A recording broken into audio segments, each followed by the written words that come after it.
இன்னொன்று, சர்க்கரையை கட்டுப்படுத்துவதற்கான காலை உணவு ரொம்ப முக்கியம். பல பேர் காலை உணவு ஒழுங்காக சாப்பிட்றதில்ல. இந்த அவசரமாக போகிற காலேஜுக்கு போகிறோம், ஸ்கூலுக்கு போகிறோம்லாம் சாப்பிடாமல் போகிறாங்க.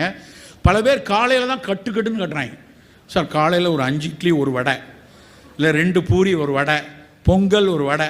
இந்த வடை பூஜா ஹெக்டே மாதிரி விஜய் கூட வந்துக்கிட்டே இருக்கும் எல்லா இடத்துலையும், ஹீரோயின் மாதிரி. அது ஹீரோயின் மாதிரி. இது எப்படி ரெண்டும் ஒன்றா சேர்ந்துன்னு எனக்கு தெரியவே தெரியல. அவசியமே இல்லை, வடை மட்டும் சாப்பிட்லாம், தப்பு கிடையாது.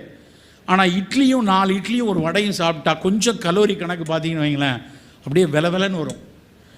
காலை உணவு அப்படின்னா, சின்ன பிள்ளை இருக்கா, அவங்க வீட்டில் குட்டி பிள்ளைங்க இருக்காங்களா, இட்லியை போல் மிகச்சிறந்த உணவு உலகத்திலே கிடையாது. குழந்தைகளுக்கு மிகச்சிறப்பானது. 40 வயசு ஆயிடுச்சா கொஞ்சம் கவனமாக இருக்கணும். இட்லி வாரத்துக்கு ஒரு நாள் போதும், மசால் தோசை மாதத்துக்கு ஒரு நாள் போதும்.